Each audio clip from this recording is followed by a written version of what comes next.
All right. This is Kagurabachi, chapter 125. This will be a live exploration. So I will be moving through the chapter and pulling on whatever threads the story gives us. So let's just get into it.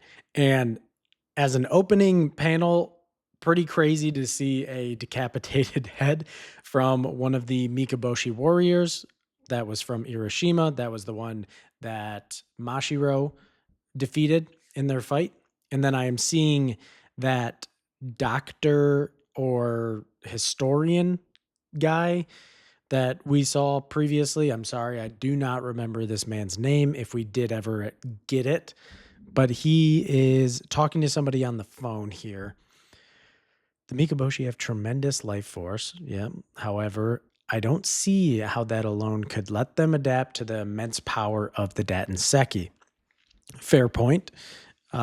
Yeah, I just assumed that when from their extended exile at the bottom of the ocean, being in close proximity to the Datenseki, that over time, basically through genetics, through their DNA, through the adaptive genes, they just started to get acclimated to it. But this doctor here doesn't see, he doesn't think that that should be possible. And then we're seeing Aryu, our ancestors prayed fervently. Okay. And then we're seeing he's reading some sort of book, and I'm seeing from the page of the book someone like in a robe, the giant Datenseki behind them, and then a bunch of humans on the ground with gaping holes in their torso that remind me greatly of when Aryu activated the true power of Sumika versus, our four guys and obliterated them. That looks very, very similar to the way Hokazono drew the damage that Sumika did on their bodies. So I wonder if there's a connection here. In all of these texts, human sacrifice devouring the flesh. Whoa, okay. So this is like their prayer in all these texts, from what I can glean.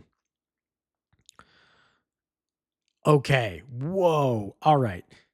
He is saying, from what he can gather from all these texts that talk about like the greatest human sacrifice, devouring the flesh, the clan, all this stuff, and the way they speak about praying, he surmises that in order for them to actually possess the power of the Datenseki, it wouldn't just be through adaptation. He doesn't think that's possible, but the Mikaboshi had to pay an immense human toll.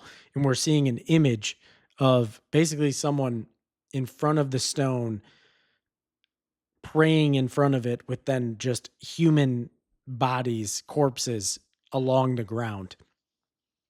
So when the Soga clan drove the Mikaboshi back to the island that they came upon the Datenseki, it said that, they prayed for it to protect them and they just wanted to like live in peace. But if they were attempting to take control or possess the power of the Datenseki by sacrificing a bunch of humans, honestly, that's not very good either, even if they were willing participants. It's just not something that, people should be doing. So anything we have that's written could be misinformation relayed by the Soga clan. Okay, that's interesting. The truth is unclear, but you've seen it yourselves. The fate that awaits those who channel spirit energy into the Datenseki, it's undeniable. Yeah, anybody who tries to use it that is not a Mikaboshi, it just erodes your body. We saw that happen with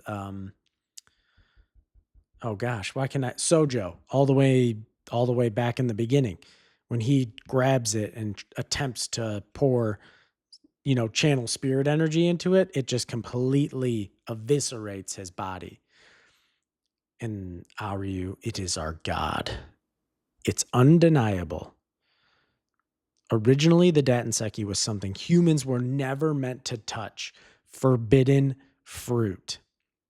Okay, so something that they never should have been able to wield under any circumstances, but clearly the Mikaboshi found a way through paying a bunch of, you know, human sacrifices, which is morally abhorrent. And then we come to find out that we find a different way to wield it when we are not supposed to, and that's through the enchanted blades. And I just turned the page and I see the title card here for chapter 125, Smelting. Yes. So we are, what a gorgeous double page spread here. And it's the forge. And I'm seeing Subaru here, and Kunishige is down by the forge, and it's got a bunch of flames billowing up. Yes. Okay. I personally, not only do I think that this is super lore, like it has a pivotal part to play in the story and the lore to actually see the forging of the enchanted blades, and a little bit on like the power system side as well, to see if Kunishige had any influence over what abilities the enchanted blades possessed or not. I've always been curious about that. It seems like not. But I am also just personally very interested in the actual forging process, like without any of the supernatural stuff. So I am super excited to see them just working on being swordsmiths, just seeing it in action, learning about the process and how it actually works. I've always been enamored with it. I'm sure a lot of you out there have as well. Who doesn't love swords and seeing swords forged, especially katana? So, anywho, Tatara smelting. Yes, this is exactly what I want. Is the technique that produces Tame Hagane, an extremely high quality steel with very few impurities. It's the raw material used to make Japanese katana. All right, so we got to do some smelting to get the very pure steel called Tahamagana. Tahamagane. The supple strength of the wow. Sorry, I'm not Japanese. I'm trying. The Tamahagane derives from the semi-fusion state in which the carbon isn't evenly melted throughout the material. This delicate irregularity is impossible to reproduce even with the most cutting-edge smelting technology. This is sweet. I love it. It's like we're getting like a chemistry lesson here as well.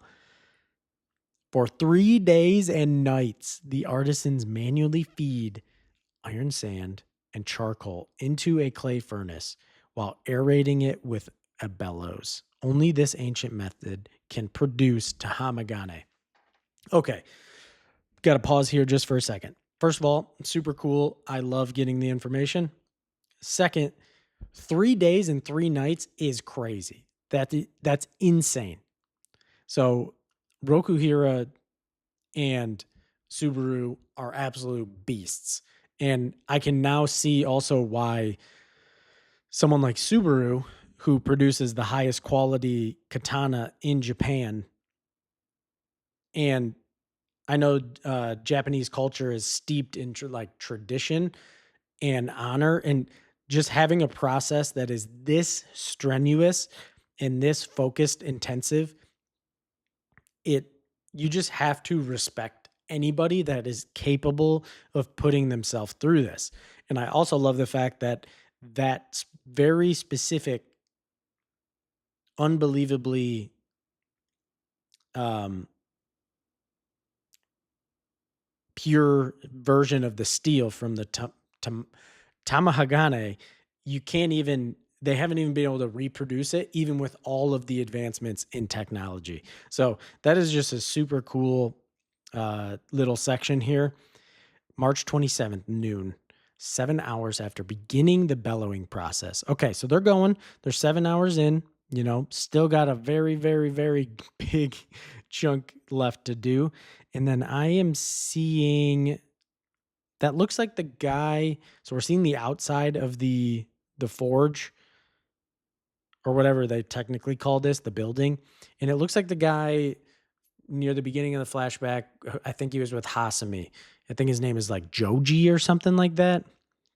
He had the sword. Um, so let me see here. Okay, Subaru's noticing Shiba, Mr. Joji. Okay, I was right. Stop at once. Yeah, okay, bro. Get out of here.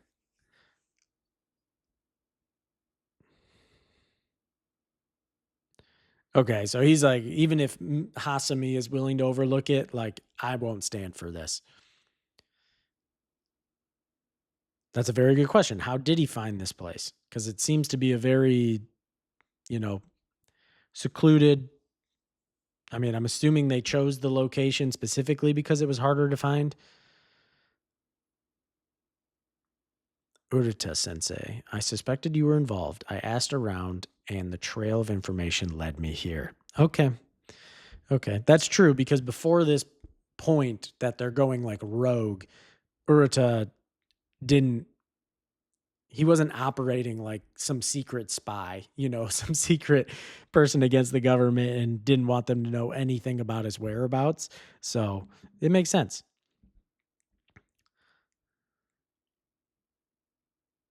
Oh, okay. Okay. And we're seeing Izuru, and it looks like he's maybe dispatching the ninja group, because they got the two dual short swords on their back, but maybe it's not.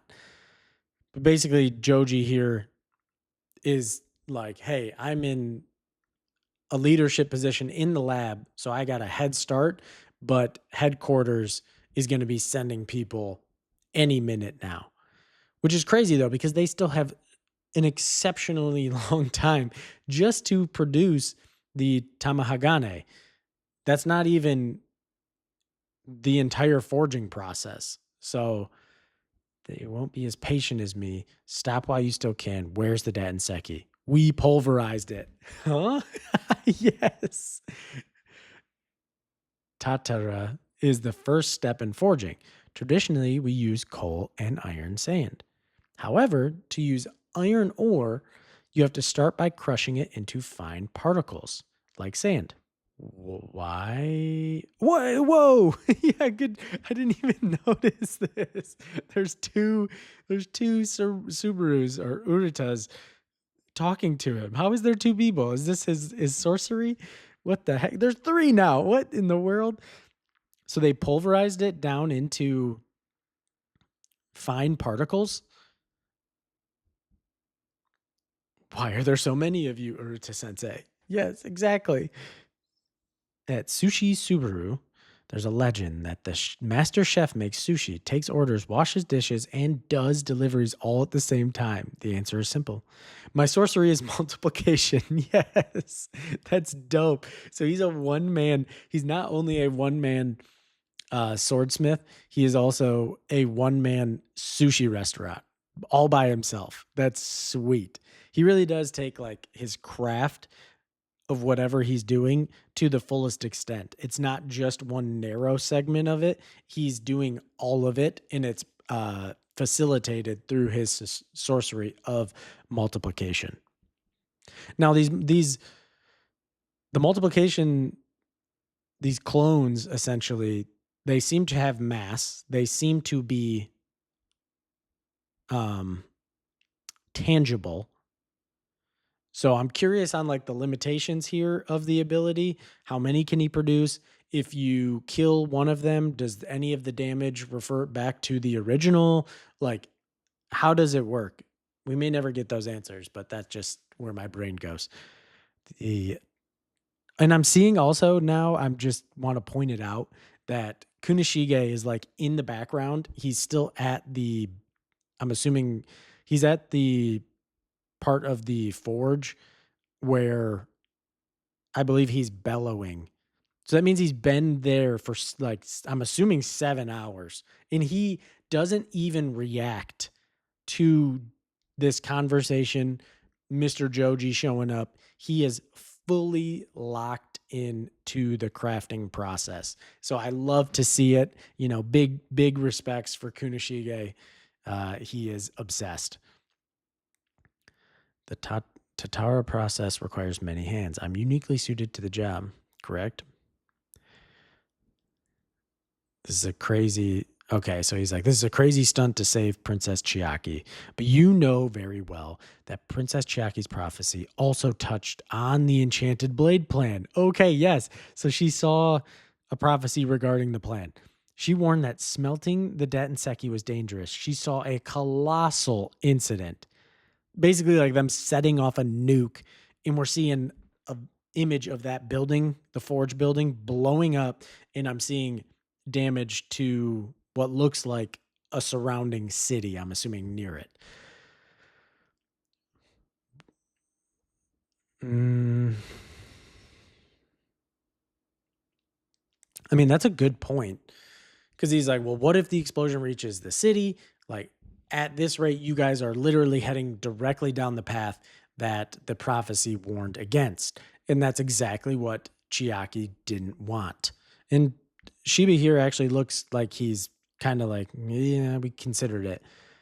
I get how you feel, Mr. Hasumi, as well. But, oh, Kunishige talked for the first time. It won't reach the city. Let's go. Let's go. Tell him. Tell him what's up.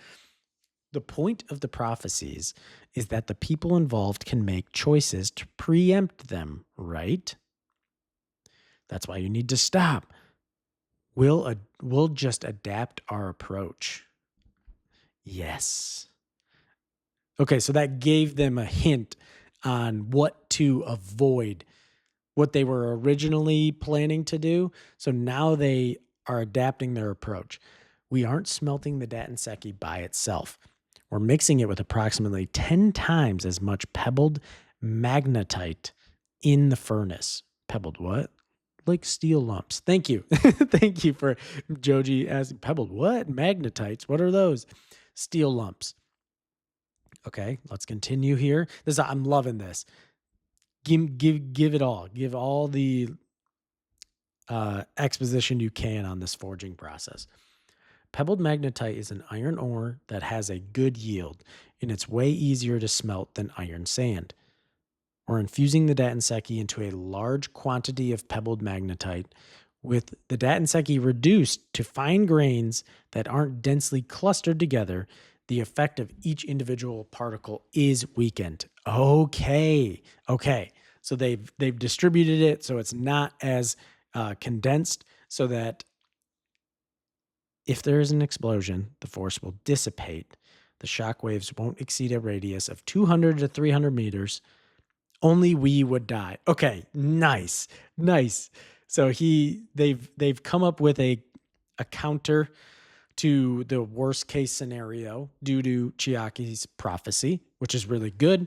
They've refined it, and they are laying their life on the line. They're saying, we are okay with us potentially dying in this process, but we're not going to risk other people anymore. That's really cool. Wow, Joji's just like shocked. He's like, wow, okay. These they're serious. This isn't just like we're winging it and hopefully something, we'll see what happens. No, they're staking their lives on this, and they've very clearly thought deeply about the process. Subaru here. Ooh, nice. We're getting some Kunishige. We're getting some Roku Hira eye lore here. Apparently, his eyes are covered by a special membrane. Because swordsmiths are constantly staring into hot flames with their naked eyes, many lose their eyesight. Yeah, I could imagine. His eyes regenerate. They get burned by the heat, and then they heal as the process repeats. His eyesight gets stronger, much like how muscles grow stronger through the process of damaging and healing the muscle fibers. That is sweet. And okay, that is a super cool, like weird genetic quirk that Kunishige has. And it's now we know what was passed down to Chihiro. And Chihiro spent time in all of his young years assisting his father in the forge. So his eyes were going through the same process as well, which is what led to his advanced eyesight. But then this also, I think this is being brought up not only to give us information on Kunishige, but it also gives us a peek into Chihiro, who is currently working on forging his own enchanted blades, meaning he is putting himself in this forging process as well, damaging his eyes.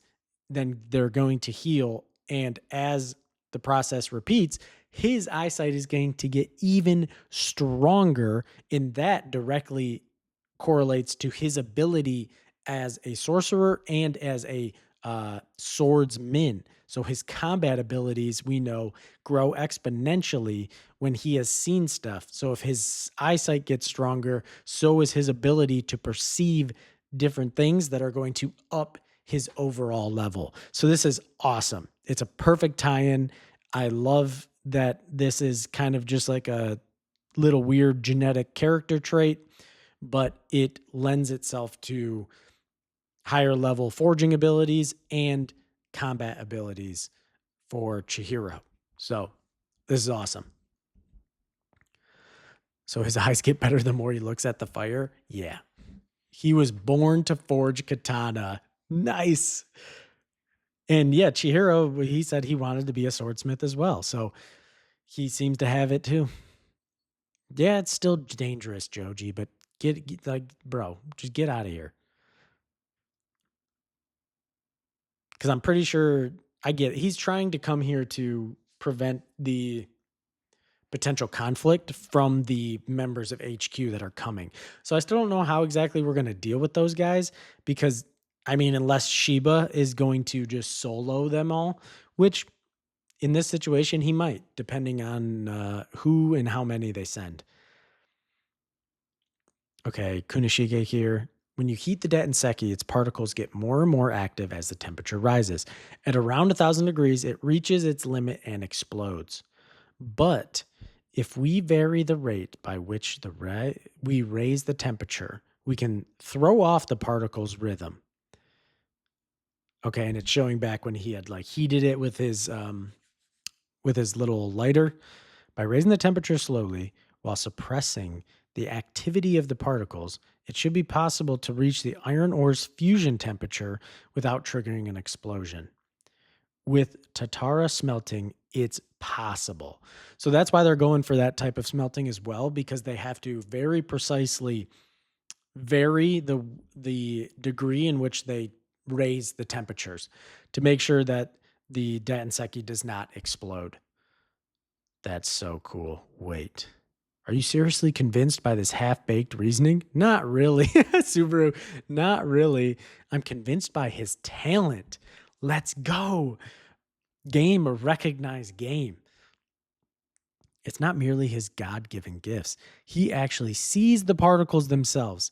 It's the fruit of many long hours sitting in front of those flames.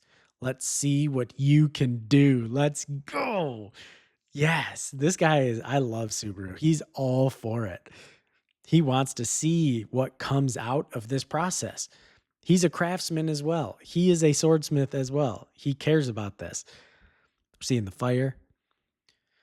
The practice of Tatara predates thermometers. As they work with the materials, the artisans are attuned to the fluctuations in the color and shape of the flames, the sound of the fire, the smells, the heat.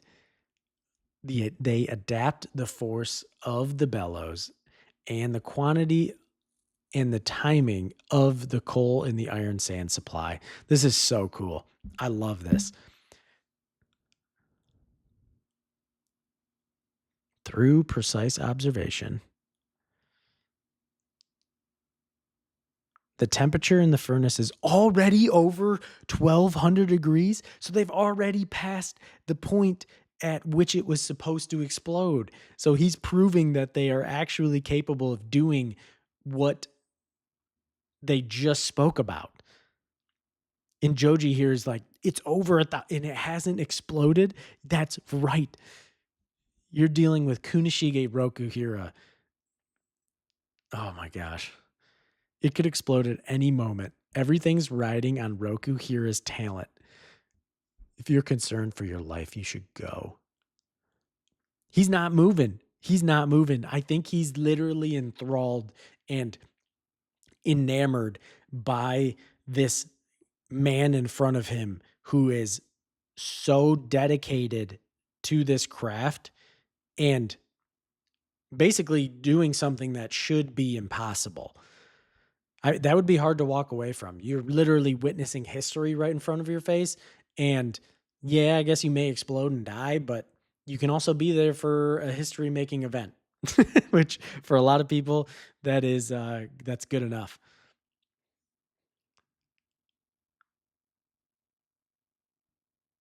That's so sick. The it's saying like they're not working with like fancy smelting theory and math and formulas. They're purely going off of experience, feel, and their five senses. So it is man versus materials. I love that. And this is an absolutely gorgeous panel of this forge. Wow, that looks absolutely immaculate.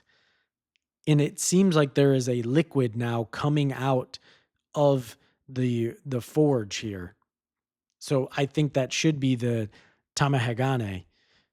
They're actually producing it and it's coming out of the bottom. This is so sick. There's the first Noro. Noro. Yeah, what is Noro? Is the slag of impurities expelled from steel during. Okay, so that's not the Tamahagane. That is the impurities that are being expelled from the steel during the smelting. It's evidence that the steel is purifying. It's working. It's working. Rokuhira here. This is just the beginning. Now we tame the gods. And he looks so sick. And there's 5 different versions of Subaru here, all gassed. They're all smiling, grinning. They're all pumped for the boy Kunishiga here. And Joji is just completely shook. My assumption is him seeing what's happening right now. If members of HQ do show up, I actually think from seeing what's happening in front of him, I think he's going to begin to believe in the validity of the enchanted blades, and he is actually going to help protect Kunishige and Subaru as they forge. So maybe it'll be him and Shiba versus those other guys, which I'm all for. Wow. And that is the end of chapter 125. That is one of the coldest lines from Kunishige in the entire series. Now we tame the gods. Because in the beginning of the chapter, it stated that the Datenseki is something that human beings are basically never supposed to be able to actually wield. And for the Mikaboshi to get to it, they had to sacrifice the gods, make sacrifices to the gods, their god, the Datenseki. But Kunishige, they are taming those gods, that god, the Datenseki, through the forging process. Wow. This was an amazing chapter. I absolutely loved it. Hokazono he's just killing it, guys. He's just killing it. And I believe that I did hear that we are getting a hiatus. I don't know I'm not on any social media, so if someone please could confirm that that's real. I don't want to spread like false information. There's no announcement in here saying that there's a hiatus, but I did see something pop up on my YouTube. But if anybody knows like when it goes on hiatus, for how long, I would greatly appreciate it. If it, I'm sad about it, obviously, because I want to continue reading this amazing story. But if it is for Hokazono's health and for him to be able to carry on and create this amazing manga to the standard that he wants to, and for him to maintain his physical health, then I am all for a hiatus. I'm a Hunter x Hunter fan, so I know how to survive through a hiatus, and I don't think it would be anywhere near as long as Hunter x Hunter. So, um, I appreciate you guys. If you made it this far, let me know what you thought about the chapter down below, and I can't wait for the next one, guys. So, I'll catch you there. Peace.